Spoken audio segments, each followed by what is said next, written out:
Dear brothers and sisters in Christ, for over 40 years, the Adventist Development and Relief Agency, known as ADRA, has been a beacon of hope to vulnerable populations around the world.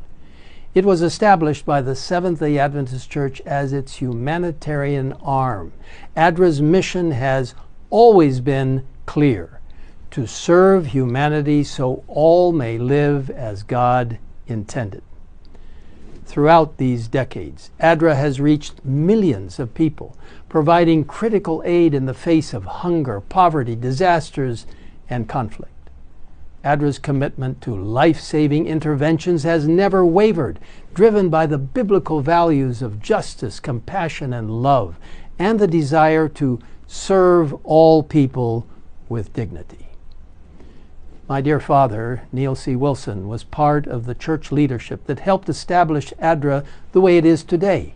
Its mission grew out of the willingness to seek and be a partnership with other denominations, philanthropic organizations, development banks, and government agencies that share our concerns with whom we may cooperate in meeting human need, as is stated in the ADRA bylaws and voted by the Executive Committee of the Seventh-day Adventist Church at its 1983 Annual Council. At this time, as we continue to face unprecedented challenges around the globe, ADRA finds itself confronting an urgent financial situation. The temporary freeze in the United States government funding, particularly from the organization called USAID, has created a gap that impacts its ability, ADRA's ability, to sustain critical programs. This challenge has forced ADRA to reassess the immediate and long-term impact on its current operations. But even in the face of such challenges, ADRA remains resolute. We, and I am a part of the ADRA board, so I say we are committed to ensuring that aid reaches those who need it most, no matter the obstacle. In this time of difficulty, we turn to you, our beloved church members, donors, and communities for support. We are asking for your continued partnership and generosity to help ADRA overcome this funding gap.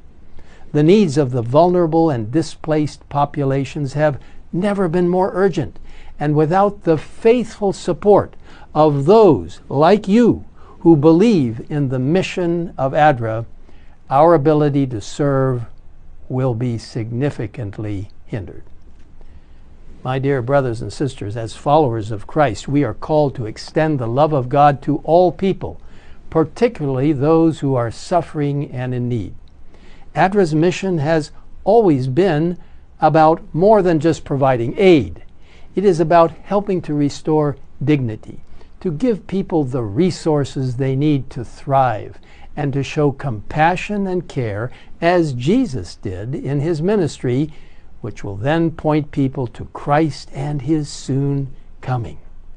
You see, ADRA's work continues in countries where hunger, poverty, conflict, and displacement are realities, and we need you to stand with us in support. We're appealing to you personally. In recent days, some have suggested that ADRA has somehow engaged in illegal activities, but this assertion is completely incorrect. ADRA operates with the highest ethical and legal standards in harmony with the principles of our faith. While ADRA compassionately serves refugees, displaced families, and those fleeing violence or natural disasters, it does so in full compliance with the law and in accordance with God's call to care for the stranger as indicated in Matthew 25, verse 35. You see, ADRA works in countries that host displaced populations, providing life-saving services like healthcare, food, water, shelter, and education. ADRA is driven by the belief that all people, regardless of their legal status, deserve compassion, dignity, and the chance to rebuild their lives. You see, ADRA is committed to working with local communities to ensure that those who flee do so in search of safety, not in pursuit of peril. Now, more than ever, we ask for your help. With your support, ADRA will continue to live out the mission that God has called us to accomplish, helping people to live healthier and happier lives. As we read in Proverbs 14, verse 31, whoever is kind to the needy honors God. So let's honor God together by stepping forward in this moment of need so that ADRA can continue to be a beacon of hope and restoration in the lives of those suffering around the world. I want to tell you that my precious wife, Nancy, and I are donors to ADRA. We support ADRA with prayers and finances, and I am appealing to you to do the same. We thank you for your unwavering support and ask you to continue praying, giving, and serving alongside all of us who help ADRA follow in the footsteps of Jesus' ministry.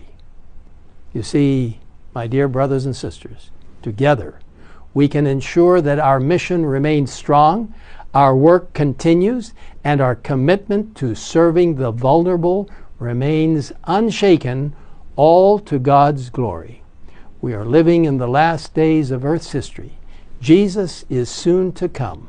I invite you to participate in this precious ministry that follows in the footsteps of Jesus, helping people physically, mentally, socially, and spiritually.